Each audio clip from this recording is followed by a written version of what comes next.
আসতে পারি? এ কি মা, আপনারা এখানে দাঁড়িয়েছেন কেন? আসুন, ভেতরে আসুন না। গবা ঘরে না থাকলে ঘরটা কেমন ফাঁকা ফাঁকা লাগে, তাই না? ছেলেটা যেন বড্ড তাড়াতাড়ি বড় হয়ে গেল। এখন শুধু কাজ আর বাইরের জগৎটাই ওর কাছে জরুরি হয়ে পড়েছে।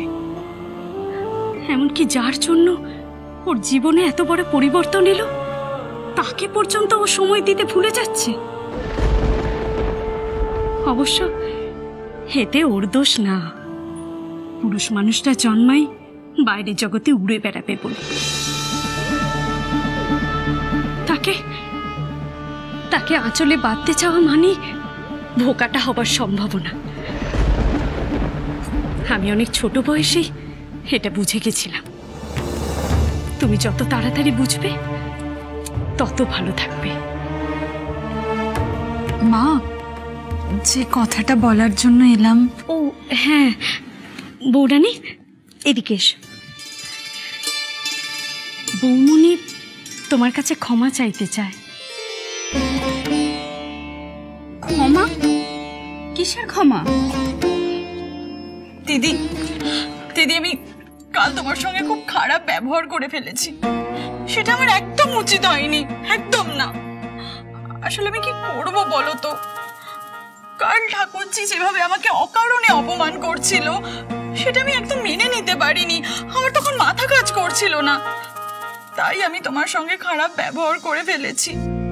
তারপরেও তুমি আমার অসুস্থতার সময় আমাকে যেভাবে সেবা করলে, ওষুধ দিয়ে সারিয়ে তুললে, আমার বাচ্চার যাতে ক্ষতি না হয় সেদিকে কত নজর দিলে, আমি এর জন্য তোমার কাছে কৃতজ্ঞ দিদি।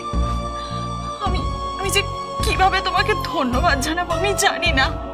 আমি সত্যিই খুব অনুতপ্ত। দিদি, আমার খুব বড় ভুল হয়ে গেছে, তুমি আমাকে ক্ষমা করে দাও। তুমি দেখো, আমি আজ থেকে তোমার সঙ্গে আর কোনোদিনও খারাপ ব্যবহার করবো না, কোনোদিনও না।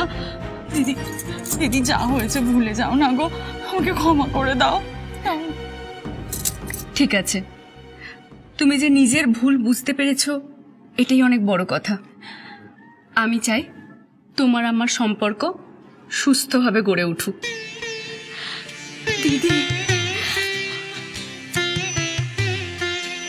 গঙ্গাবতী তো নটি, তাই অভিনয়টাও ভালোই পারে। এই মেয়ে আমার বেশ কাজে আসবে। ওকে ভালোভাবে ব্যবহার করে নিয়ে তারপর ঠিক সময় ঘাড় ধাক্কা মেরে ওকে ঘর থেকে দূর করে দেব। কাঁটা দিয়ে কাঁটা তোলার জন্য ওকে এই মুহূর্তে আমার খুব প্রয়োজন।